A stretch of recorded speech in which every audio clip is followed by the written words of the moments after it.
I did my makeup for New Year's and I look absolutely ridiculous. I keep staring at myself like, why did I decide this? So hi everyone, today it is, I almost said March 1st. It is not March 1st, it is January 1st of 2015. What? This month is my 2-year YouTube anniversary, which is absurd. And I'm gonna jump right into my wrap up because I have 19 books to show you. Let's get right on started. The first book I read this month was The Book of Ivy by Amy Engel. The gist of this book is that it's a world where there are arranged marriages in order to instill peace in this one town that has two dueling sides. And the main character of this book, Ivy, is part of the family that is the rebel side, and she's being married to the president's son of the other side. Her task is to kill her arranged husband, so that just follows her story. I have a review for this book. I only gave it 2 stars. It wasn't the best. I feel like it was just so cliche. It was just an okay book in my opinion, but everyone else seems to love this, so I guess it's just me. The next book I read this month is Sea by Heidi R. Kling. This book follows a girl named Sienna whose mom died in a plane crash, and her dad invites her to go to Indonesia to help with hurricane relief, or tsunami relief rather. She has to take the leap and go and get over her fear, and while she's there she meets a boy. I was recommended this book by my friend Gabby. I'll link her channel down below, and I am so glad I read this. It's the only book I've read that I think takes place in Asia. Is that true? Possibly, but I loved it because of that. It was so different. It was so cool. It's such a neat book. I gave it 4.5 stars because it was kind of angsty, so that's just a small thing, but I loved it otherwise. The next book I read is The Twin Connection by Kaylin and Hannah Loesch. This is an advanced copy I got for review, but this has been out since October, I believe. And I have a review for this also, so I'll link my review. This book is an autobiographical account of these two twins and questions they get commonly and just kind of talking about them being twins. And I thought it was really, really cute. I love all the little anecdotes in it, and I gave it 4 stars. What's up? We need to do your application in Midwestern. I'm in the middle of a video. Can we not do college right now? So I just deleted 1,000 pictures off my phone in order to create space. If it tells me one more time, no space left, I'm going to take this phone and throw it out this window. Moving right along. For school this month, I read Hamlet by Shakespeare. I have ham sandwich on here because that was kind of my joke where I just called him ham sandwich. I loved Hamlet. I loved the story, and with extra guidance helping me read this, I thought it was really, really enjoyable. I gave this 4 stars. The next book I read was an advanced copy I got from HarperCollins, and that is The Brilliant Light of Amber Sunrise. This book comes out in March 2015. I already have filmed a review for it. It's just, I'm not gonna post it until like February, so I'll talk about it a little bit now. It's a cancer book. It's about a boy who gets leukemia, and in the hospital he meets a girl named Amber, and it's about their adventures. I gave this book 3.5 stars. I think it was beautifully written, and I love this cover, and I love how relatable the characters were, but I just did not like the love story. That's the gist of the book. So that was just a little bit disappointing, but I definitely recommend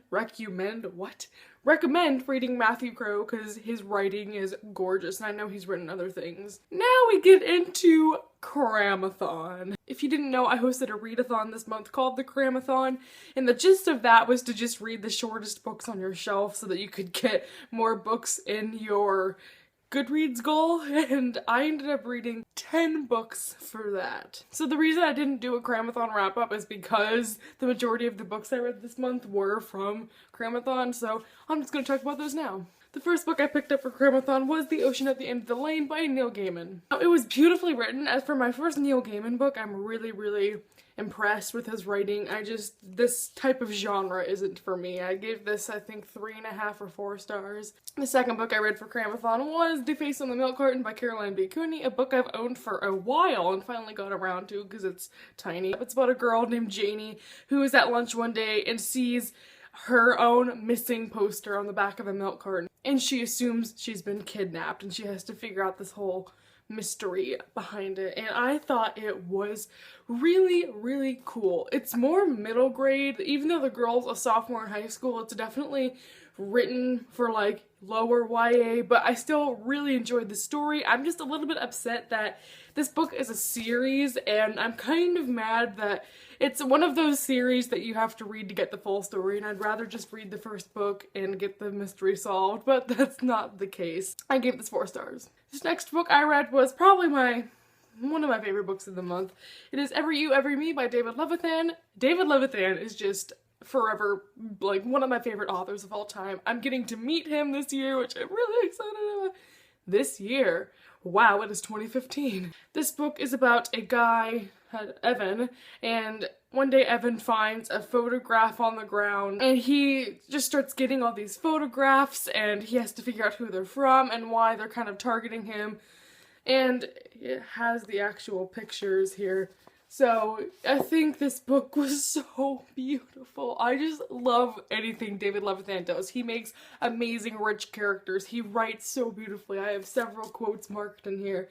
And did I mention this book has strikeouts too? That's what made it really good, is because I was craving those Shatter Me strikeouts. I gave this book 4.5 stars. I loved it. The only thing that brought it down for me was just that it was kind of a mystery. I'm really picky about mysteries, and I just think this one could have been executed a little better. The next book I read is a novella, and that was In Time by Alexandra Bracken, book 1.5 in the Darkest Minds trilogy. I tried reading it before and was just so bored, but this time, I don't know what I was thinking last time, because I loved this, but I loved seeing the characters again. I realized for the first time that I missed the characters from the Darkest Minds. I loved revisiting that, and I'm gonna read Never Fade in January probably, so it was so great for me to revisit that, and I loved it, and I gave it 4 stars. The next book I read is The Little Prince by Antoine de Saint-Exupéry, and this is a children's book centered around a little prince that just kind of space travels to Earth. After I finished this, I just wanted to go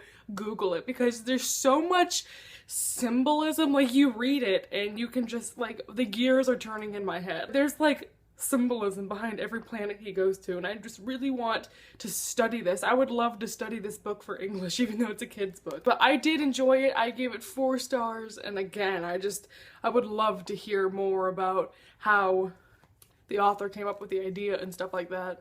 The next books I read were a graphic novel duology. The first book is Boxers, and it's kind of like a war over religion, a war over Christianity, and whether that's becoming too prominent in the Chinese areas. So the art looks like this. I think it's pretty cool. I don't know, it wasn't really anything special, but my deal is I wasn't expecting this graphic novel series to have magic in it. I thought it was strictly historical fiction. Whenever I read this, I was really mad because I was upset at a lot of the decisions that the main character made. But then reading the sequel or companion, Saints, which takes place from the girl's perspective, I realized that he's not the hero of this story. He's basically the villain. Reading these, hold on, can I do a thing? Swag. This one is a lot shorter than this one, but I enjoyed this one a whole deal more. This one was more thought-provoking. This one really finishes the story. I gave this one 3 stars and I gave this one 4 stars. I can't put my finger on what wasn't spectacular about this. The next book I read is a book in verse, and that is Far From You by Lisa Schroeder. This book is about a girl who gets stuck in a blizzard with her stepmom while they were driving and they get lost, and it's more than that. But I thought this book, I think this is my least favorite Lisa Schroeder book. It just wasn't that emotional. Most of her books are a good balance between family and boyfriend, but this one focused more on family, and it was just okay. I gave it 3.5 stars. It was quick because it was written in verse, but I wasn't blown away. It wasn't the spectacular, mind-blowing book, so that's why it wasn't the best thing I've read. The next book I read is The Bad Beginning by Lemony Snicket, the first book in the Series of Unfortunate Events series. I did enjoy this a great deal. I feel like I will continue the series eventually. I love the way Lemony Snicket writes. It's very funny, and I like how these kids are, and it's a children's series, so it's a bit, but you know, I liked it, and I do think I'll continue them if I can find them cheaply. The next book I read for Cramathon is another book in verse by Lisa Schroeder. This one is Chasing Brooklyn. The main reason I didn't like this, I was reading it, having a really rough time because I was kind of bored, but then I realized once I finished it, It's basically the same thing as I Heart You, You Haunt Me, except in dual perspective. It wasn't spectacular. I felt like I'd read it before. If you want to try Lisa Schroeder, I recommend reading The Day Before and I Heart You, You Haunt Me. These other two kind of just fell flat for me. But still, it was a good book because it's written in verse, it's thought-provoking. I liked the story, I liked the dual perspective. It just kind of dragged a little bit and I wasn't impressed. The next book I read is Nick Nora's Infinite Playlist by David Levithan and Rachel Cohn. This is the first David Levithan book I have not enjoyed. And I was going into this so excited because I love Dash and Lily's Book of Dares. Dash and Lily's Book of Dares is one of my favorite books of all time. And this, I was like, oh, it's the same authors.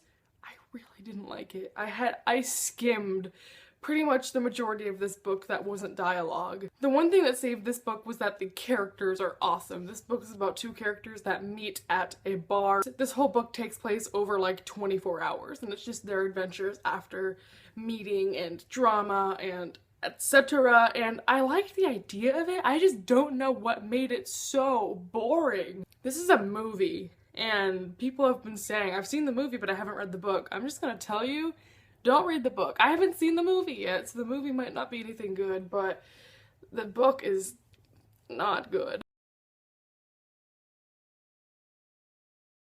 So this next book I started for the Cramathon, but then I ended up getting busy the last day and couldn't finish it, so I just read it afterward.